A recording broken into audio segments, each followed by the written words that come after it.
because we've talked about graphic, overt crushings, but I want to warn the audience about invisible crushings that come from forces that you cannot see, like stress and heartbreak and pain. Nobody has to be sick or lock you up, or you don't have to come out of prison for you to be crushed by stress. Science teaches us that the same part of our body that reacts to physical pain, the same signal goes to your brain from emotional pain. It sends out the same stimuli throughout the neurological system when your heart is broken as if it would if your leg was broken. Really? So you don't necessarily have to incur physical injury to be crushed by emotional stress. And we're living in a time of unseen forces bearing down on our soul on a daily basis. Everything is going so fast. Technology, social media, we've got everybody saying everything about everything all of the time. And the whirlwind that we're in right now is the Winepress. The whirlwind, the spinning, the mad spinning of our lives causes the centrifugal force of being spun around causes pressure all by itself.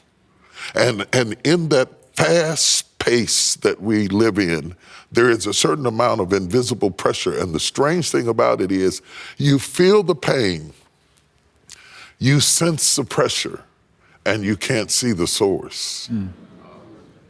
So all of a sudden, you're getting the impact as if there were an assailant. But there's no assailant that you can see. Can't lash out. And God says you can either see it as the wine press or you can see it as the potter's wheel.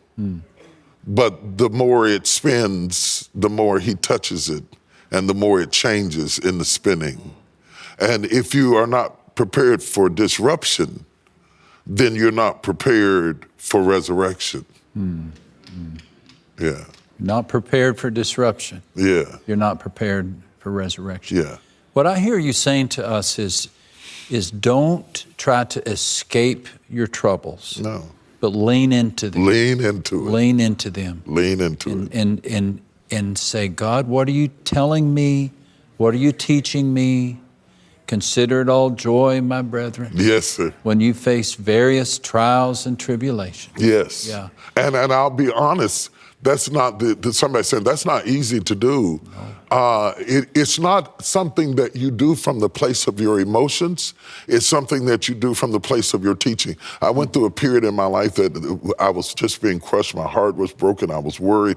It was one of the most distraught moments in my life. And I was literally crying when I told God this. I said, Lord, I hate this. I absolutely hate this. But I love you. And I know you would not allow me to go through this if it were not for my good. And though tears are running down my face and I cannot see my way out, if you suffered me to be bruised, it is only to make me better. And so I trust you when I can't trace you. Yeah.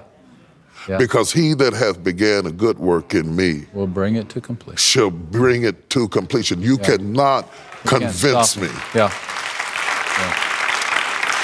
You cannot convince me that he's not for me. And whatever he ordered for me to face, when it's all over, it has got to end for me. Because I am, the relationship that I am the most secure of is him. And the reason I am so secure is there's nothing about me that he has not considered. From start to finish. From start to finish. All things are naked before him with whom we have to do. Yeah.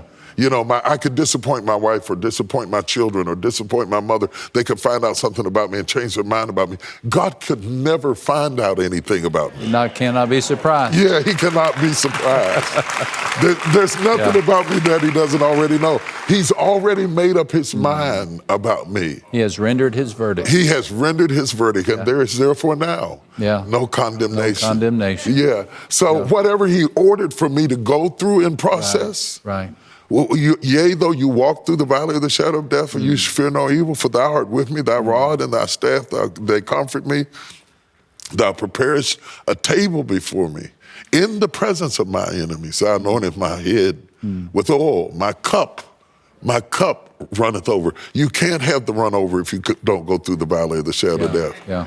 And listen at hope screaming in his ears in the darkest moments of his life. Surely, not maybe, not hopefully, but surely, goodness and mercy shall follow me all the days of my life.